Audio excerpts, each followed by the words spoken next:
Hello dear students, कैसे हैं आप सब। आशा करते हैं अच्छे होंगे एंड आप लोगों की स्टडी भी अच्छी तरीके से चल रही होगी। जैसे कि कल के सेशंस में हमने डिस्कस किया था भौतिक राशि और भौतिक राशियों के प्रकार, जिसमें हमने मूल भौतिक राशि और व्युत्पन्न भौतिक राशि के बारे में हमने डिस्कस किया था। और आज के सेशंस में हम मात्रकों के बारे में पढ़ेंगे बेटा।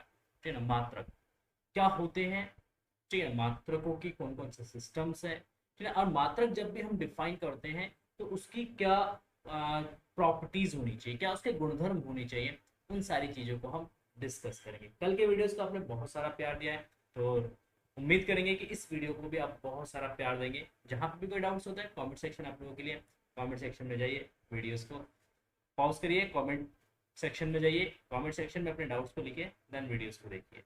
ठीक है, हर एक डाउट्स आपके क्लियर करेंगे इस चैनल के माध्यम से। तो अगर इस चैनल पर पहली बार विजिट करें, अभी तक चैनल को सब्सक्राइब नहीं करें, तो प्लीज चैनल को जरूर सब्सक्राइब करिएगा। नोटिफिकेशन बेल में ऑल पे आप क्लिक करेंगे बेटा, ताकि आपको ऑल वीडियो की नोटिफिकेशंस मिल सके। साथ ही साथ अगर वीडियो एट द एंड पसंद आया आपको, तो वीडियो को लाइक कर देना एंड वीडियो को दोस्तों के साथ शेयर जरूर करिएगा, ताकि आपके फ्रेंड्स जो हैं वो भी इस तरीके के वीडियो से कुछ सीख सके। ठीक है, तो आप भी सीखिए और दूसरे को भी सिखाइए। तो चलिए स्टार्ट करते हैं। आज के इस वीडियो में हम बात करेंगे बेटा सबसे पहले मापन की प्रक्रिया, मेजरमेंट प्रोसेस। मापन की प्रक्रिया, देखो मापन की प्रक्रिया का मतलब क्या होता है। मापन की प्रक्रिया, ठीक है ना। तो मापन की प्रक्रिया में हम क्या करते हैं, हमारे पास ना एक स्टैंडर्ड होता है। जस्ट 1 मिनट देना। हमारे पास क्या होता है, एक स्टैंडर्ड होता है, और उसी जो जो स्टैंडर्ड होता है, उसी स्टैंडर्ड के साथ हम क्या करते हैं, कंपेयर करते हैं। अच्छा, आप सोच रहे हो सर ये स्टैंडर्ड किस बला का नाम है भाई, ये स्टैंडर्ड क्या होता है। ये तो हमने आज तक कभी सुना ही नहीं है, क्योंकि आज तक हमने फिजिक्स तो पढ़ा ही नहीं है, तो हमने स्टैंडर्ड भी नहीं सुना। स्टैंडर्ड का ना मानक होता है, हिंदी में इसको मानक बोलते हैं, इंग्लिश में स्टैंडर्ड बोलते हैं। तो हमारे पास क्या है, एक स्टैंडर्ड है, और उसी स्टैंडर्ड के साथ हम क्या करते हैं, तुलना करते हैं। अच्छा सर कैसे, सर आप बताइए। अच्छा, जैसे कि हमने कल डिस्कस किया था, जैसे हमारे पास एक स्केल है, तो ये स्केल ना एक स्टैंडर्ड है। इसमें आप देखोगे तो 1 सेंटीमीटर हमने डिफाइन, यहाँ से यहाँ तक की जो डिस्टेंस है 1 सेंटीमीटर है, यहाँ से यहाँ तक की डिस्टेंस 1 सेंटीमीटर, फिर यहाँ से 2 से 3 के बीच का जो डिस्टेंस है वो भी 1 सेंट। तो ये जो 1 सेंटीमीटर है ना, ये 1 सेंटीमीटर मानक है। ये जो आपका 1 सेंटीमीटर की हम बात कर रहे हैं बेटा, ये 1 सेंटीमीटर स्टैंडर्ड है, ये हर जगह एक जैसा है। आप इंडिया में देखोगे तो इंडिया में भी इतनी ही डिस्टेंस को क्या करेंगे, बोलेंगे 1 सेंटीमीटर। अमेरिका में चले गए तो वो ये नहीं कहेंगे कि यहाँ से यहाँ तक का जो डिस्टेंस है 1 सेंटीमीटर है, तो ये नहीं कहेंगे, वो कहेंगे यहाँ से यहाँ तक, मतलब 0 से लेके 1 तक का जो डिस्टेंस है, इतना सा छोटा सा जो डिस्टेंस है आपका, ये जो छोटा सा एक डिस्टेंस है 0 से लेके 1 तक, ये डिस्टेंस 1 सेंटीमीटर है। अमेरिकन भी आपको कहेंगे कि ये 1 सेंटीमीटर है। अच्छा, इंडिया में आप कहीं भी चले जाओ, दिल्ली चले जाओ, आप लखनऊ चले जाओ, आप मनाली चले जाओ, आप नैनीताल आ जाओ, कहीं पे भी चले जाओगे तो हर जगह आप देखो तो ये जो डिस्टेंस है 1 सेंटीमीटर का, ये फिक्स्ड है। तो ये जो फिक्स डिस्टेंस है, इसी को हम क्या बोलते हैं बेटा, इसी को बोलते हैं मानक बोलते हैं, स्टैंडर्ड बोलते हैं। तो हमने क्या करा, फिजिक्स के अंदर अलग अलग फिजिकल क्वांटिटीज को डिफाइन करने के लिए हमने अलग अलग स्टैंडर्ड हमने मान रखा है। जैसे अगर हमारे पास हमें द्रव्यमान मापना है, तो हमने द्रव्यमान के लिए 1 किलो का एक बाट हमने बना रखा है। हमने कहा 1 किलो का जो ये बाट है ना, ये 1 किलो का बाट जो है ये क्या है, ये स्टैंडर्ड है। 1 किलो का जो बाट है ये स्टैंडर्ड, ये 1 किलो जो है वो इंडिया में भी उतना ही है, अमेरिका में भी उतना है, चाइना में भी उतना ही है। आप जो है ब्राजील चले जाओगे वहां पे भी उतना ही है, बैंकॉक चले जाओगे वहां पे भी, हर कंट्री में कहीं पे भी आप जाओगे तो 1 kg जो है वो आपका फिक्स्ड है। 1 kg कहीं पे भी आपका चेंज नहीं होगा। तो इस चीज को हम स्टैंडर्ड कहते हैं, और ये जो स्टैंडर्ड होता है, इस स्टैंडर्ड को हम फिजिक्स के लैंग्वेज में बोलते हैं मात्रक। क्या बोलते हैं बेटा, मात्रक। 1 सेंटीमीटर क्या है, ये मात्रक है, ठीक है। मीटर क्या है बेटा, मात्रक है। किलोग्राम क्या है भाई, मात्रक है। 1 सेकेंड क्या है भाई, मात्रक है। अच्छा, 1 घंटा क्या है भाई, मात्रक है। अच्छा, 10 न्यूटन, न्यूटन जो है वो क्या है, तो हम जब भी किसी भी फिजिकल क्वांटिटीज को मेजर करते हैं, तो मेजरमेंट में हम क्या करते हैं, हम उसकी तुलना करते हैं। हमारे पास एक स्टैंडर्ड होता है, और उस स्टैंडर्ड के साथ हम क्या करते हैं, जिस क्वांटिटी को मेजर करना है, जैसे आपको लेंथ मेजर करना है तो लेंथ के लिए हमारे पास स्टैंडर्ड सेंटीमीटर है, मिलीमीटर है, मीटर है, वो स्टैंडर्ड है, उसके साथ कंपेयर करेंगे। अगर हमें द्रव्यमान मेजर करना है तो एक साइड में हम बाट रख देते हैं, एक साइड में हम वस्तु रख देते हैं, और फिर उन दोनों के आपस में क्या कर देते हैं, तुलना कर देते हैं। तराजू होती है, आपने देखा है, आप दुकान जाते हो, शॉपकीपर से बोलते भैया यार 2 किलो आम दे दो ना मुझे, शॉपकीपर कहता है ठीक है ले लो भाई। तो एक साइड में क्या करता है वो 2 किलो का बाट रख देता है, इधर आपका मैंगो रख देता है, जैसे देखता है तराजू बैलेंस हो गया, आपको के दे देता है कि हाँ भाई ये ले लो 2 किलो हो गया। आप गोल्ड के शॉप पे जाते हो ज्वेलरीज खरीदने के लिए, सोना चांदी खरीदने के लिए, आप कहते हो सर भैया 10 ग्राम 1 तोला गोल्ड दे दो। 1 तोला में 10 ग्राम होता है, तो क्या करता है सुनार, वो एक साइड में 10 ग्राम की बाट रखता है, दूसरी साइड में क्या करता है सोना रखता है, जैसे वो बैलेंस होता है वो 10 ग्राम सोना आपको दे देता है। तो हम देखो दोनों जगह हम क्या कर रहे हैं कि हमारे पास एक स्टैंडर्ड है, एक मानक है, उस मानक के साथ हम क्या करते हैं, उस वस्तु की उस सेम फिजिकल क्वांटिटीज के हम क्या करते हैं, तुलना करते हैं। तो मापन की जो प्रक्रिया है ये तुलनात्मक प्रक्रिया है, जिसमें हम एक मानक के साथ क्या करते हैं, किसी वस्तु का मापन करते हैं। ओह, इस मानक को हम क्या बोलते हैं बेटा, इस मानक को हम बोलते हैं मात्रक बोलते हैं। तो यहाँ पे सबसे पहले हम मात्रक की डेफिनेशंस लिखेंगे बेटा कि मात्रक क्या है, या सबसे पहले हम यहाँ देखते हैं जो मापन हम करते हैं ना किसी वस्तु का, किसी भी वस्तु का अगर मापन हम करते हैं तो मापन में आप देखोगे तो दो चीजों की आवश्यकता पड़ती है, एक मात्रक की आवश्यकता पड़ती है और एक उसका मैग्नीट्यूड की आवश्यकता पड़ती है। तो यहाँ पे एक चीज लिख देते हैं, यहाँ पे एक लाइन लिख देते हैं, मापन की प्रक्रिया एक तुलनात्मक प्रक्रिया है जिसमें किसी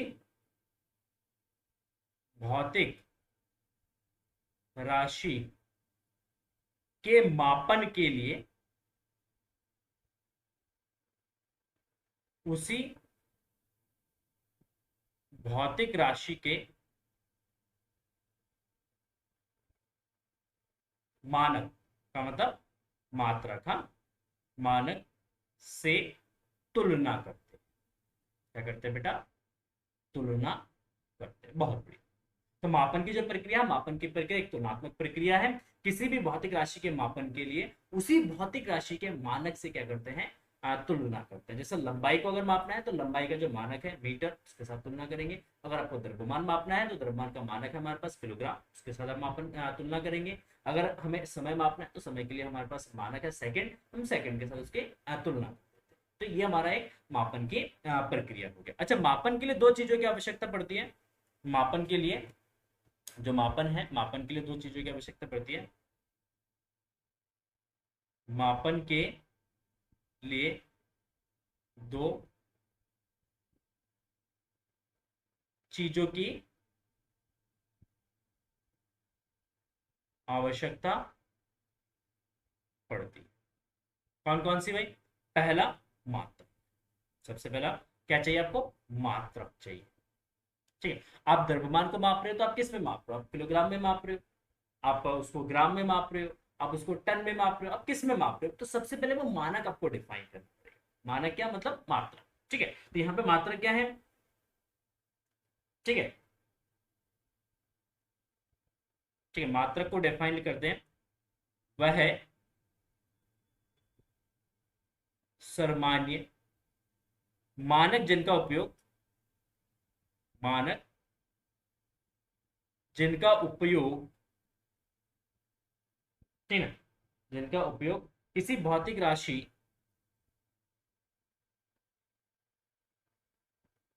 किसी भौतिक राशि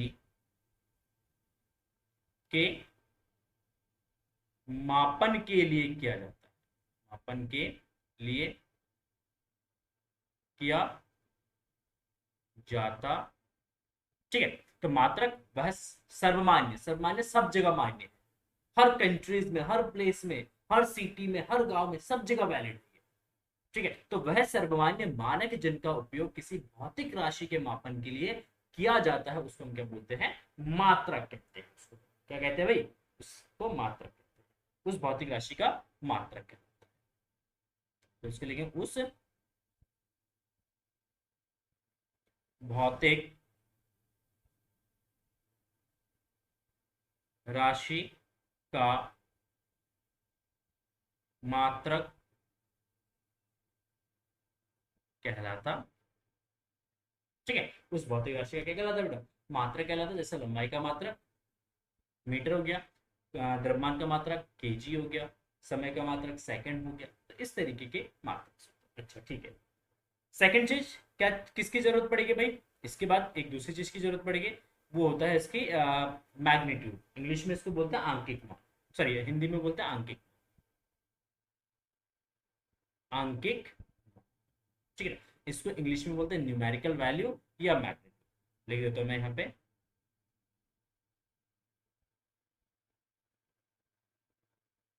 न्यूमेरिकल वैल्यू या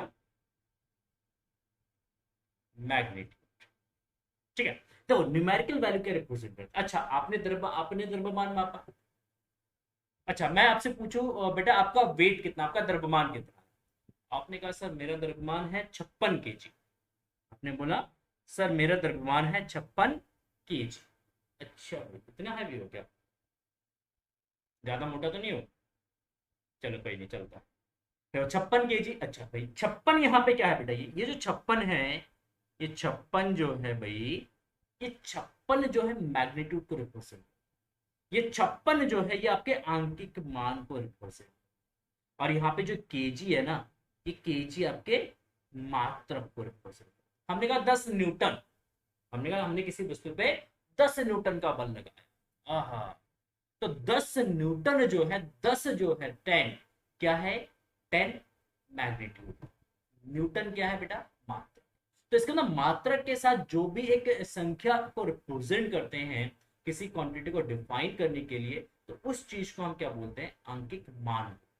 तो ये चीज समझ में आ गया। तो किसी भी चीज का जब भी मापन करते हैं, अगर मैं आपसे इसे पूछूं भाई ये बताओ इस जो मोबाइल है मेरे पास, इस मोबाइल की स्क्रीन की लंबाई कितनी है? तो आपने कहा सर एक काम करते हैं, इसको नाप ही लेते हैं, मेरे पास मीटर स्केल है। आपने कहा सर नाप लेते हैं इसको, देखते हैं कितना। मैंने कहा भाई देखो, हाँ ये हो गया आपका जीरो से कितना भाई? 11.5, नहीं नहीं 15.5। आपने कहा 15.5 सेंटीमीटर। तो 15.5 सेंटीमीटर, 15.5 क्या रिप्रेजेंट करता है? मैग्नीट्यूड को रिप्रेजेंट कर रहा है। सेंटीमीटर क्या रिप्रेजेंट कर रहा है? आपका मात्रा को रिप्रेजेंट। अरे बस समझे। अब ये चीज क्या बताता है? जो मैग्नीट्यूड, जो आंकिक मान जो है ना, ये रिप्रेजेंट करता है कि उस फिजिकल क्वांटिटी के अंदर जो आपका मैग्नीट्यूड है, सॉरी जो आपका स्टैंडर्ड है, वो कितनी बार रिपीट हुआ है। जैसे मान लो मैंने बोला इस पेन की लंबाई 10 सेंटीमीटर है, मैंने मान लो इस पेन की लंबाई 10 सेंटीमीटर है, तो इसका मतलब है कि 10 सेंटीमीटर, जो सेंटीमीटर हमारा जो मानक है ना, वो इसके अंदर 10 बार रिपीट हुआ। कितनी बार रिपीट हुआ है? 10 बार रिपीट। अच्छा चलो, एक चीज इस ऐसे भी समझ नहीं आ रहा, चलो एक काम करते हैं। आप मान लो चावल लेने गए, शॉप पे चावल लेने गए आपने, दुकानदार से कहा भैया 10 किलो चावल दे देना। अब दुकानदार के पास, बेचारे के पास 1 किलो का बाट है, बड़ा बाट उसके पास है नहीं, 1 किलो का ही है बाट। तो बेचारा दुकानदार क्या करेगा? वो एक एक किलो करके 10 बार आपको माप के देगा 10 किलो चावल। जो 1 किलो का बाट है, उस अगर उनके पास है, तो वो क्या करेगा? वो इस 1 किलो के बाट से 10 किलो चावल कितनी बार माप के देगा? वो 10 बार माप के देगा। इसके बाद 10 किलो में मात्रक जो है, मतलब केजी जो है, स्टैंडर्ड जो है, वो कितनी बार रिपीट हुआ है बेटा? वो 10 टाइम्स रिपीट हुआ। तो यहाँ पे जो आंकिक मान है, ये यही रिप्रेजेंट करता है कि किसी भी भौतिक राशि में जो स्टैंडर्ड है, जो मात्रक है, वो कितनी बार रिपीट हुआ है, उस चीज को ये रिप्रेजेंट। तो आई थिंक यहाँ तक आपको समझ में आ गया होगा कि किसी भी चीज का जब भी मापन करते हैं, दो चीजों की आवश्यकता पड़ती है। एक मात्रक जो कि एक स्टैंडर्ड है जिसको हमने डिफाइन कर रखा है, और एक उसका आंकिक मान जिसके पदों में हम उस फिजिकल क्वांटिटी को क्या करते हैं? डिफाइन करते हैं कि क्वांटिटी कितना है। ठीक हो गया। अच्छा, अब जब भी हम मात्रक डिफाइन करेंगे ना, मात्रक के कुछ गुणधर्म होने चाहिए। मैं मात्रक का जो मानक हमने डिफाइन किया, उस मानक के कुछ गुणधर्म होने चाहिए, वो उन गुणधर्मों को और जो है फॉलो करना चाहिए भाई।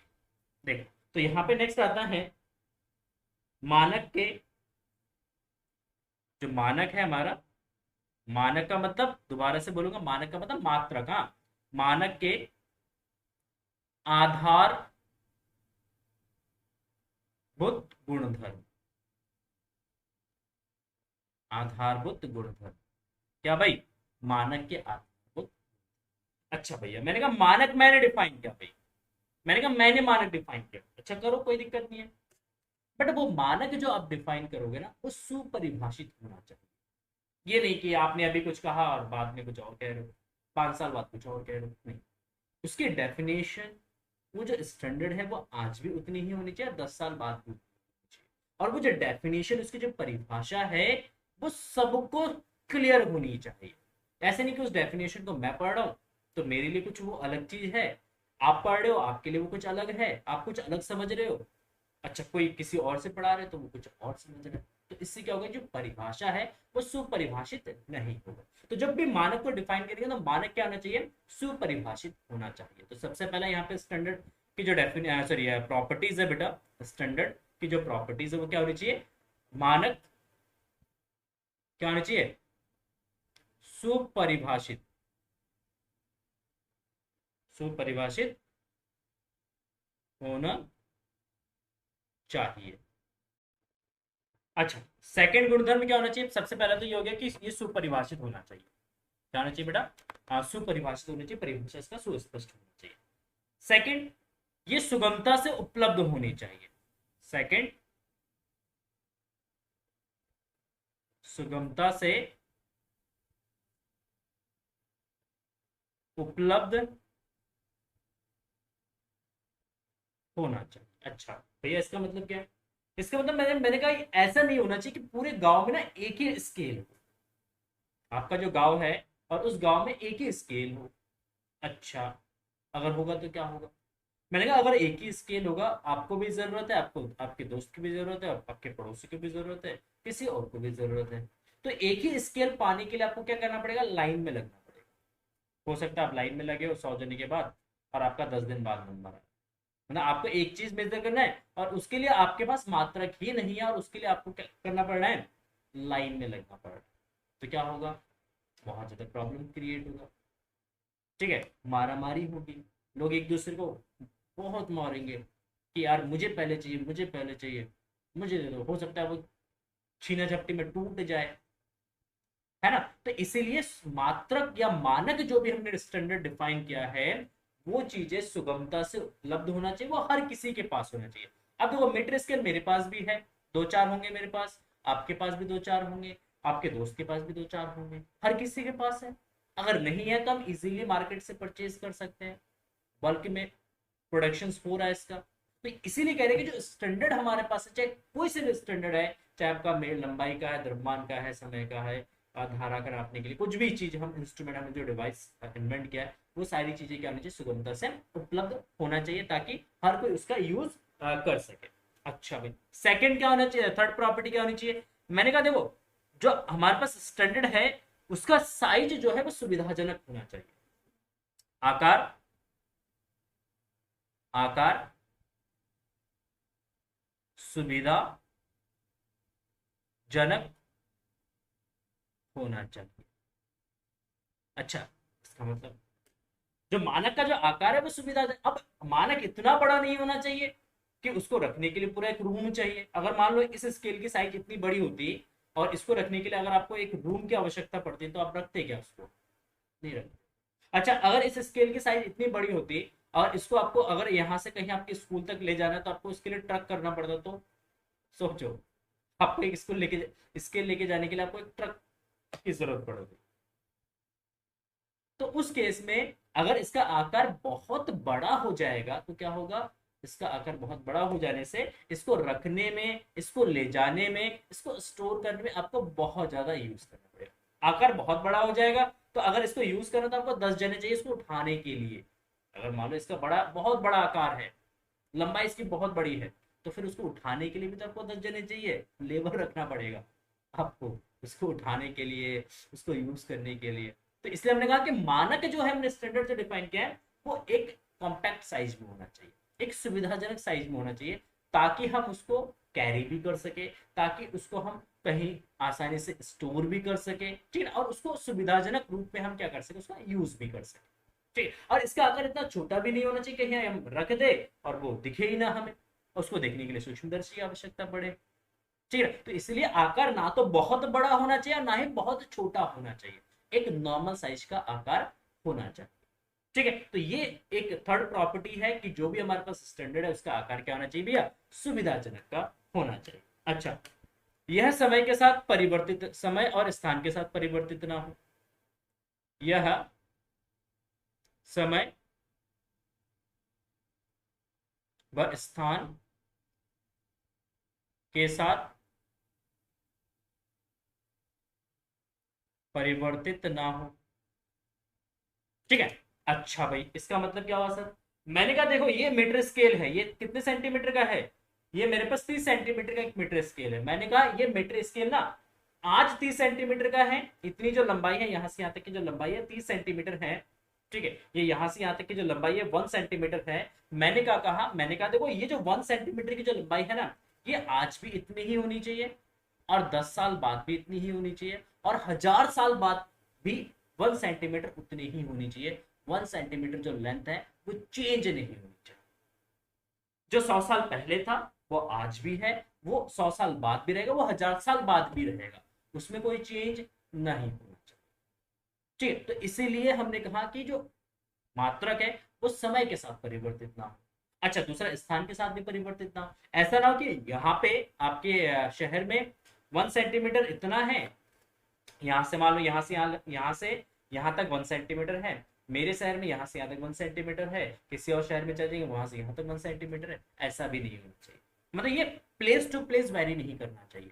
हर स्थान में 1 सेंटीमीटर क्या होना चाहिए, समान, 1 kg इक्वल होनी चाहिए। ठीक है। पहले के जमाने में क्या चलता था ना, गांव मोहल्ले में जो छोटे छोटे कस्बे हुआ करते थे, वो अपनी अपनी मात्रक बना लेते थे। कोई द्रव्यमान को मापने के लिए मासा का यूज करते थे, कोई तोला का यूज करते थे। ठीक है। कोई खोटी का यूज करते थे, अलग अलग मात्रक यूज करते थे, और उन मात्रकों में क्या होता था, बहुत कंफ्यूजन होता था। जब आप गुड एक्सचेंज करते ना, सामान का एक्सचेंज करते हैं, आयात निर्यात करते, तो वहां पे बहुत दिक्कतें होती है।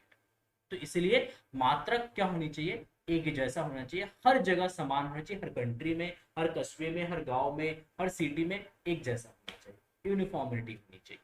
ठीक है। अच्छा, यह समय और स्थान के साथ परिवर्तित ना हो, यह मौसम के साथ भी परिवर्तित ना हो, यह भौतिक परिवर्तन, या ऐसे लिख दो, यह मौसम के साथ, मौसम के साथ परिवर्तित ना हो।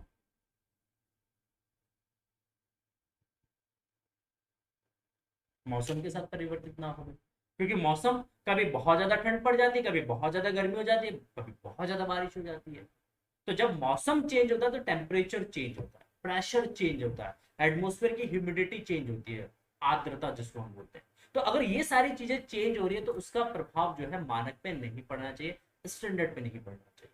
ठीक है। तो जब भी मौसम चेंज हो, मतलब भौतिक जो परिवर्तन है, उस भौतिक परिवर्तन का मानक पे कोई प्रभाव नहीं पड़ना चाहिए। दैट इज नेक्स्ट जो है प्रॉपर्टीज। अच्छा भाई, ठीक है। नेक्स्ट आता है, यह आसानी से अनुकरण करने योग्य होना चाहिए। नेक्स्ट है, यह आसानी से अनुकरण करण अनुकरण करने योग्य होना चाहिए, अनुकरण करने योग्य होना चाहिए, अनुकरण करने योग्य होना चाहिए। ठीक है। अनुकरण का मतलब, ये मीटर स्केल अगर आप एक कक्षा एक के बच्चों को भी सिखा दोगे ना कि लेंथ कैसे मेजर करना है, वो भी मेजर कर देगा। एक अनपढ़ आदमी है, एक अनपढ़ आदमी, अनपढ़, टिट्टो अनपढ़, कभी स्कूल नहीं गया, और उसको भी सिखा दूंगा ना कि लेंथ को कैसे मेजर करना है, वो भी बता देगा आपको कैसे मेजर करना है। उसको बता दोगे ना द्रव्यमान कैसे मेजर करना है, पता ही होता है सबको, द्रव्यमान कैसे मेजर करते हैं। चाहे डिट्टो अनपढ़ है उसको भी पता है, पागल है उसको भी पता है। तो जो हमें मात्रक हमने जो डिफाइन किया है, उसका अनुकरण मतलब उसका उपयोग करना सबको आना चाहिए। ये नहीं मीटर स्केल मुझे यूज करना आता है, अब आपको जरूरत है तो आप मुझे बुला रहे, किसी और को जरूरत है वो मुझे बुला रहे, ऐसा नहीं होना चाहिए। कि मैं भी तो बिजी हूँ ना, मैं थोड़ी जा पाऊंगा हर जगह। ठीक है, तो इसीलिए जो भी हम स्टैंडर्ड डिफाइन करें, जो भी उसका इंस्ट्रूमेंट बना रहे हैं, तो वो आसानी से क्या होना चाहिए, अनुकरण करने योग्य होना चाहिए। ठीक है, तो that is the most important properties of standard. मानक के आधारभूत गुणधर्म है, और इन्हीं गुणधर्म का आपको पालन करना है अगर आप कोई भी स्टैंडर्ड डिफाइन करते हैं बेटा। अगर कोई भी स्टैंडर्ड अगर आप डिफाइन कर रहे हो, तो आप इसका, इन बातों का आप ध्यान जरूर रखें। ठीक है, और कोशिश करेंगे कि आप भी स्टैंडर्ड डिफाइन करो और उनका हम उपयोग करें अपने दैनिक जीवन। चलिए, अब आते हैं मात्रकों के प्रकार। इसकी बात करते हैं, मात्रकों के प्रकार। अच्छा, कितने प्रकार के मात्रक है भाई? हमने कहा देखो यहां पे हमारे पास दो प्रकार के मात्रक। हमने कहा भाई देखो हमारे पास दो प्रकार के मात्रक है, एक मूल मात्रक है और एक व्युत्पन्न मात्रक है। एक है मूल मात्रक, मूल मात्रक, और दूसरा है व्युत्पन्न। अच्छा, कल हमने पढ़ाया था आपको कि दो प्रकार की भौतिक राशियां होती है, एक मूल भौतिक राशि होती है, एक व्युत्पन्न भौतिक राशि होती है। तो जो मूल भौतिक राशियां है, उन मूल भौतिक राशियों के मात्रकों को हम मूल मात्रक कहते हैं। और ये जो मूल मात्रक है, ये एक दूसरे से क्या होते हैं, स्वतंत्र होते हैं, और इसको और छोटी से छोटी इकाइयों के रूप में हम नहीं तोड़ सकते हैं। ठीक है, तो ऐसे मात्रकों को हम क्या बोलते हैं, मूल मात्रक कहते हैं। व्युत्पन्न मात्रक बेटा वो मात्रक होते हैं जो मूल मात्रकों पे निर्भर करते हैं, या जो मूल मात्रकों से बने होते हैं, या वो मूल मात्रकों पे, या जो व्युत्पन्न मात्रक उनको मूल मात्रकों में हम तोड़ सकते हैं। मतलब कुल मिला के जो व्युत्पन्न मात्रक है उसके अंदर मूल मात्रक होते हैं, मूल मात्रक एक दूसरे से क्या होता है, स्वतंत्र होते हैं। तो यहाँ पे देखेंगे मूल मात्रक, मूल भौतिक राशियों के, हेडिंग डाला होता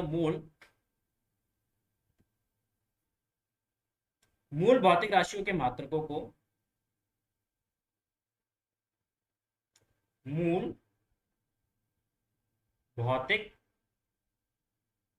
राशियों के मात्रकों को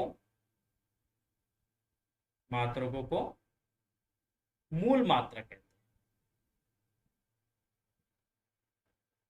क्या कहते हैं बेटा, मूल मात्रक कहते हैं। मूल भौतिक राशियों के मात्रकों को हम मूल मात्रक कहते हैं, और ये एक दूसरे से क्या होते हैं, स्वतंत्र होते हैं। और यह एक दूसरे से स्वतंत्र,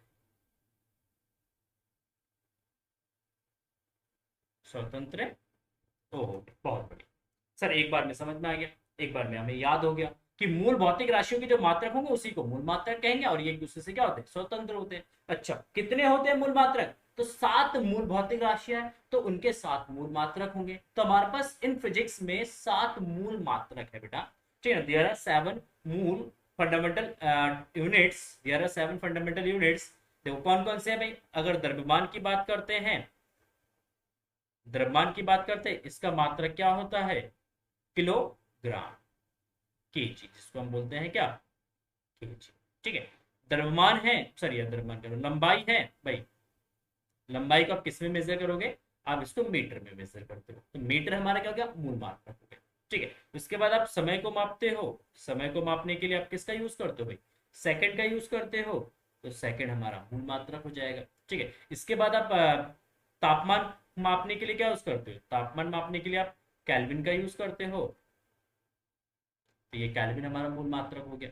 ठीक है, इसके बाद आप धारा मापना है आपको, धारा मापने के लिए आप क्या यूज करते हो, एम्पियर यूज करते हो, क्या यूज करते हो बेटा, एम्पियर, तो एम्पियर हमारा मूल मात्रक हो गया। इसके बाद पदार्थ की मात्रा,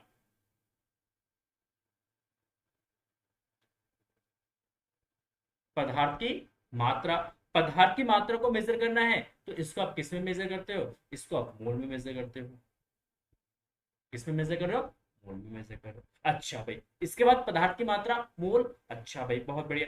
और क्या बता, ज्योति तीव्रता, ज्योति की तीव्रता, ज्योति तीव्रता भाई, ज्योति तीव्रता क्या होता है, ज्योति तीव्रता को कैंडलम में से, सीडी से इसको रिप्रेजेंट करते हैं, इसको एम ओ एल से रिप्रेजेंट करते हैं बेटा, और मीटर को एम से रिप्रेजेंट करते हैं, सेकंड को आपका एस से रिप्रेजेंट करते हैं, केल्विन को आप के से रिप्रेजेंट करोगे, एम्पियर को ए से या ए एम पी से।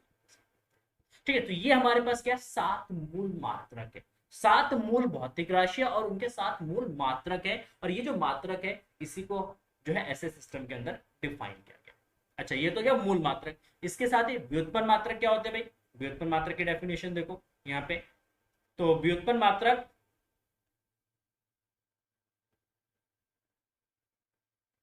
व्युत्पन्न मात्रक देखो, व्युत्पन्न मात्रक क्या होते हैं, व्युत्पन्न भौतिक राशियों के मात्रकों को व्युत्पन्न भौतिक राशियों के मात्रकों को व्युत्पन्न भौतिक राशि के मात्रकों को व्युत्पन्न मात्रक बोलते हैं। व्युत्पन्न मात्रक कहते हैं, यह मूल मात्रकों पर निर्भर करता है। किस पे, मूल मात्रकों पर। यह मूल मात्रकों पर निर्भर करता, थोड़ा सा राइटिंग सही नहीं बन पा रहा आज, पता नहीं क्यों, तो इसके लिए सॉरी।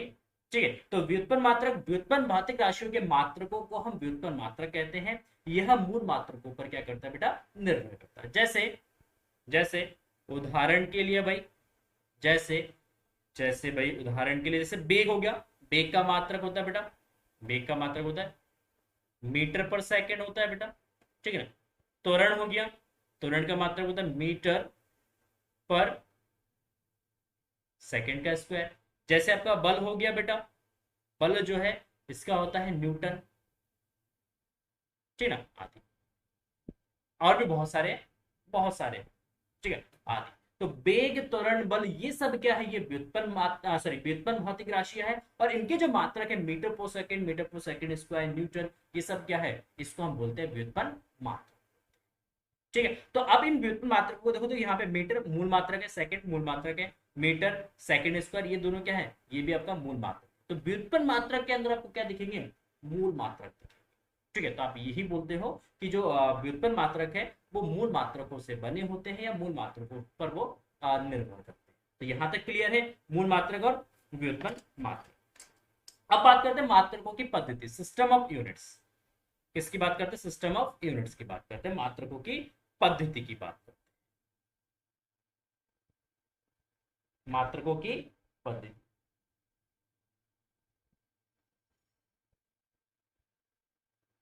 तो मात्रकों की पद्धति में अगर हम बात करते हैं बेटा, मात्रकों की पद्धति में हम अगर हम बात करें, तो यहाँ पे हमारे पास अलग अलग सिस्टम्स है। क्या था ना, जब पुराने जमाने की बात करते हैं, यहाँ से 400-500 साल पहले, ठीक है ना, ज्यादा नहीं 1800 ईस्वी में चले जाओ, तो क्या होता था, ब्रिटिशर्स पूरे वर्ल्ड में देखोगे तो ब्रिटिशर्स ने ज्यादातर कंट्रीज में रूल किया है, ठीक है। और ब्रिटिशर्स के अगेंस्ट कुछ कंट्रीज थे उस टाइम में, तो उनका दोनों का 36 का आंकड़ा चलता था, दोनों का क्या चलता था, 36 का आंकड़ा।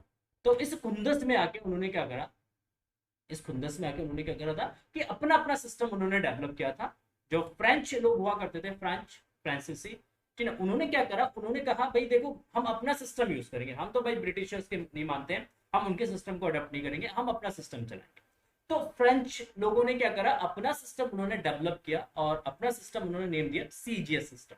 तो पहला यहाँ पे सिस्टम डेवलप हुआ बेटा सीजीएस सिस्टम, जिसको फ्रेंच लोगों ने जो है डेवलप किया, मात्रकों की पद्धति में सीजीएस। इसका मतलब सेंटीमीटर, ग्राम, सेकंड। मतलब फ्रेंच लोगों ने कहा अगर आपको लंबाई मापना है तो आप सेंटीमीटर में मापो, आपको द्रव्यमान मापना है तो आप ग्राम में मापो, अगर आपको समय मापना है तो सेकंड में।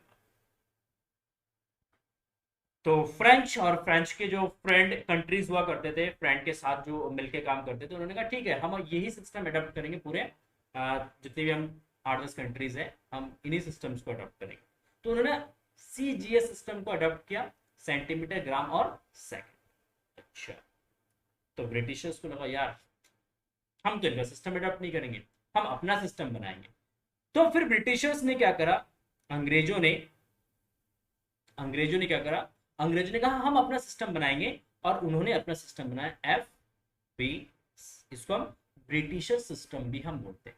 लिख लेना काम की बात जो जो बोल रहा ना मैं, आप नोट करते जाना अपने नोटबुक में, ठीक है ना। पूरी चीजें मैं लिखवा नहीं रहा हूँ, बोल दे रहा हूँ, उसी को आप लिखते चलना जो जो आपको काम का पॉइंट्स लगता है। सीजीएस किसने अडॉप्ट किया था? फ्रेंच लोगों ने, ये इसलिए इसको फ्रेंच सिस्टम भी बोलते हैं। एफपीएस सिस्टम किसने अडॉप्ट किया था? ब्रिटिशर्स ने अडॉप्ट किया था, इसलिए हम इसको किस ब्रिटिशर सिस्टम भी बोलते हैं। एफपीएस का मतलब क्या है? एफपीएस का मतलब उन्होंने कहा था वो लंबाई को अगर आपको मेजर करना है तो आप फुट में मेजर करोगे। किस में मेजर करोगे? फुट में मेजर करोगे। अभी भी देखो इंडिया में बहुत जगह ऐसे हैं लंबाई को जब मेजर करनी होती है हम फुट में मेजर करते हैं। आपको जमीन खरीदना है तो आप कहते हैं कितनी फुट, कितनी फीट बाय कितनी फीट की है ना। अच्छा तुम्हारी लंबाई कितनी है? आप कहते हैं सर मेरी लंबाई 6 फुट 5 इंच की है, मेरी लंबाई तो 5 फुट 9 इंच की है। तो अभी भी हम लंबाई हो गया, ठीक ना, जमीन खरीदना है तो जमीन की लंबाई जो हो गया वो सब किस में मेजर करता है? अभी भी फुट में मेजर करते हैं। अच्छा भैया, अब फिर जो है ब्रिटिशर्स ने कहा अगर हमें द्रव्यमान मेजर करना तो हम पाउंड में मेजर करें। इसमें पाउंड, हम पाउंड में मेजर करेंगे। अच्छा आप देखो शॉप पे जाते हो, आप कहते हो सर मुझे केक चाहिए, तो दुकानदार आपसे पूछता भैया बताओ कितने पाउंड का केक चाहिए आपको, कितना बड़ा पार्टी दे रहे हो आप, कितने जने आएंगे? अच्छा 50 जने आएंगे तो 5 पाउंड तो चाहिए केक, है ना, ऐसे तो पूछता है। तो जब भी हम केक लेने जाते हैं तो केक किस में मिलता है? आपको पाउंड में मिलता है, और एक पाउंड में 450 ग्राम होता है। एक पाउंड में 450 ग्राम, ठीक है। तो ब्रिटिशर्स ने कहा भाई हम पाउंड में मेजर करेंगे द्रव्यमान, ठीक है। तो उन्होंने पाउंड में मेजर करा, तो foot pound, foot F, pound P, और फिर समय को उन्होंने कहा हम सेकंड में ही मेजर करेंगे। इसमें हम कॉम्प्रोमाइज कर लेते हैं, सेकंड में ही हम टाइम को मेजर करेंगे, क्योंकि समय सबके लिए एक है भाई, समय किसी की नहीं सुनता है, समय सबके लिए एक है। अच्छा इसके बाद फ्रेंच लोगों ने कहा देखो यार जो हमने सीजीएस सिस्टम बनाया ना, फ्रेंच लोगों ने कहा यार हमने जो सीजीएस सिस्टम बनाया ना, ये ना कुछ जो है इसमें न्यूमेरिकल वैल्यू जो है, जो मैग्नीट्यूड है ना, वो बड़ा बड़ा आता है। अगर हमें मान लो इस रूम की लंबाई मेजर करनी है तो इस रूम की लंबाई 10 सेंटीमीटर, सॉरी 10 मीटर है, तो अगर आप सेंटीमीटर में चलो 1000 सेंटीमीटर है, तो 1000 जो मैग्नीट्यूड है ना बहुत बड़ा है। तो उन्होंने कहा यार सीजीएस ना छोटा हो रहा है बहुत, तो एक काम करते हैं इसका बड़ा भाई निकालते हैं। फ्रेंच लोगों ने कहा यार सीजीएस ना छोटा हो रहा है, तो हम क्या करते हैं इसका जो है एक्सटेंडेड वर्जन निकालते हैं, एक प्रो वर्जन निकालते हैं। और उन्होंने कहा सीजीएस का ही एक प्रो वर्जन उन्होंने बना दिया, बड़ा भाई बना दिया, एमके। तो एमके सिस्टम भी किसने अडॉप्ट किया भाई? किसने दिया हमें? फ्रेंच लोगों ने दिया। अच्छा एमके सिस्टम, ओके भाई। तो एमके सिस्टम मतलब आपको अगर लंबाई मेजर करना है तो आप मीटर में मेजर करेंगे, अगर आपको द्रव्यमान मेजर करना है आप किलोग्राम में मेजर करेंगे, आप किलोग्राम में मेजर करेंगे। अगर आपको समय मेजर करना है, समय मापना है, तो आपको सेकंड में मापना। तो एक तो हो गया हमारा सीजीएस सिस्टम, एक एफपीएस सिस्टम, एक हो गया एमके सिस्टम, बहुत सालों तक चलता रहा, 100-200 सालों तक यही सिस्टम राज करता रहा पूरे वर्ल्ड में। फिर आई यूनिफॉर्मिटी करीब 20 सेंचुरीज में।